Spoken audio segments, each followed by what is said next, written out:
O primeiro cavaleiro que eles enfrentam se chama Mu, e ele é da constelação de Áries.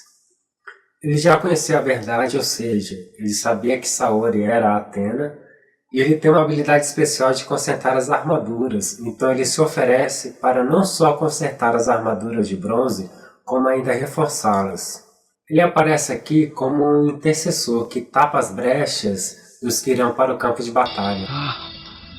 Agora as nossas defesas estão perfeitas. Obrigado, Mu. Ele gastou 1 hora para fazer isso, que era o tempo que eles teriam para a casa de Ares.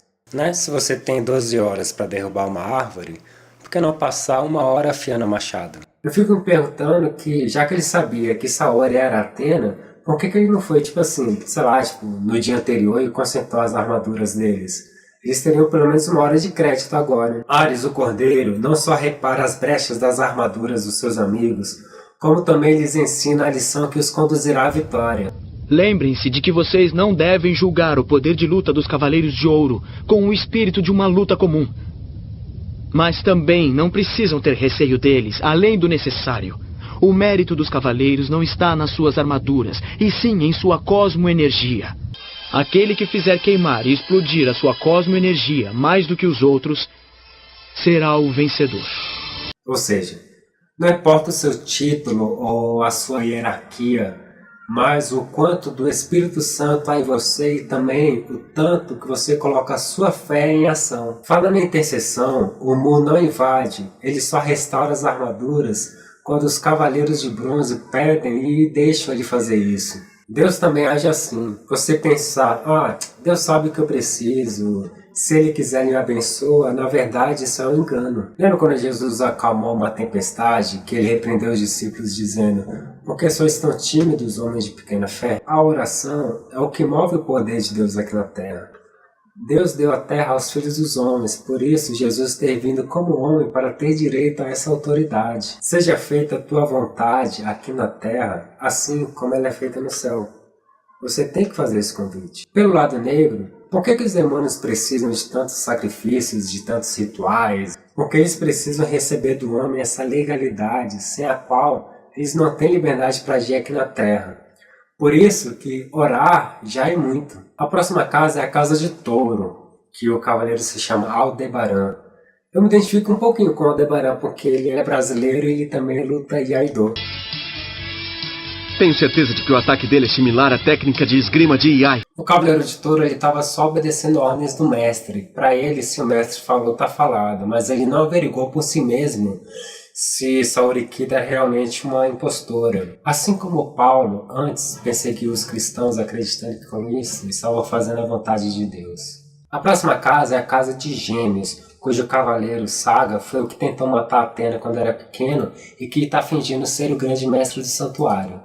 A casa de Gêmeos apresenta o lado humano, ele mostra assim a dualidade, o lado bom e o mal. E o Saga, no caso assim, ora ele é bom, ora ele é mau, ou seja, ele fica titubeando entre esses dois caminhos. É interessante que a Bíblia fala do homem de ânimo dobre, ou seja, aquele que uma hora acredita, uma hora não acredita, e diz também que esse homem não alcançará do Senhor coisa alguma. No caso, Saga não era só de ânimo dobre, ele era todo dobre. Engraçado que na casa de Gêmeos ele fez um labirinto, que quando os cavaleiros de bronze chegaram lá, eles ficaram dando voltas, os voltas não saíram do lugar. É engraçado como Gêmeos mostra muito o lado humano, essa questão da gente não se decidir. E a Bíblia fala que Deus prefere que você se decida, que você seja quente ou que você seja frio.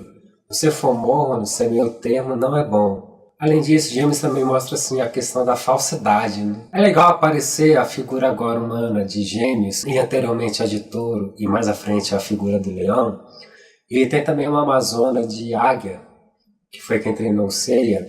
E esses 4 seres, a águia, o leão, o homem e o touro ou boi, eles aparecem em Ezequiel 1, avisando aqueles 4 seres viventes, que na verdade eram um só, que tinha 4 rostos. Né? Cada um desses 4 seres viventes, ou dos 4 rostos desse querubim, eles representam ou fazem alusão a um dos evangelhos. Porque cada um dos 4 evangelhos teve um público-alvo específico e fez com que seu texto tivesse uma certa ênfase na figura de Jesus.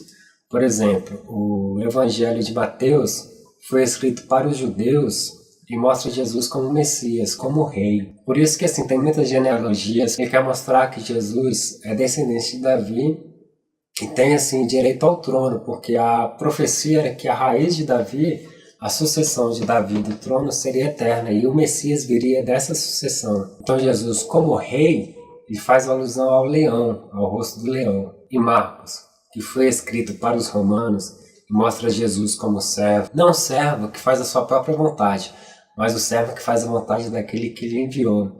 Isso faz alusão ao touro ou ao boi, ao rosto do boi. E o Evangelho de Lucas, que foi escrito para os gregos, que mostra Jesus como homem, porque os gregos tinham muito daquela questão da filosofia, do herói, por exemplo, Hércules, né? Então Lucas, quando escreveu para os gregos, ele mostrou Jesus como homem, apesar de ser filho de Deus, mas também humano, e realizava tudo que ele fazia também como homem. Isso faz alusão ao homem, logicamente. E o último evangelho de João, que foi escrito para a igreja dispersa, ele mostra Jesus como Filho de Deus, o que faria alusão à águia. A próxima casa é a casa de Câncer.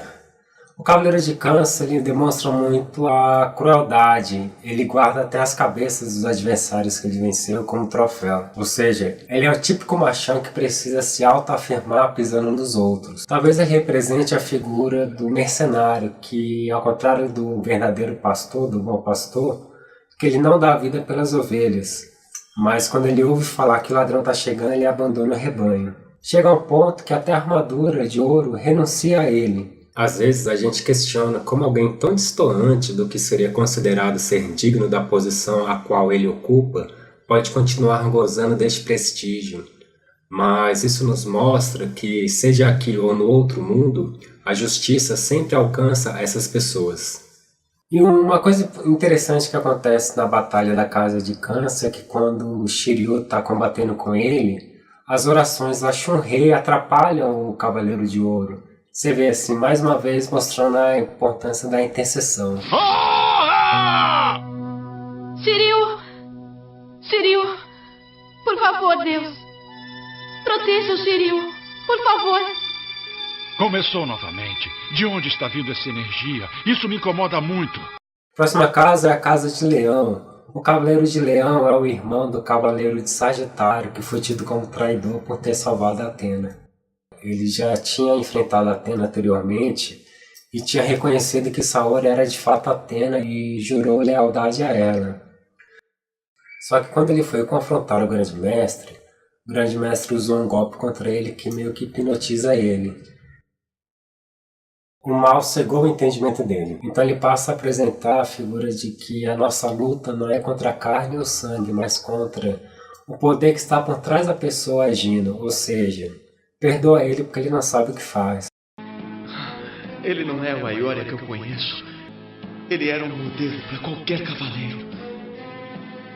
Mas o que eu sinto nele agora é somente maldade.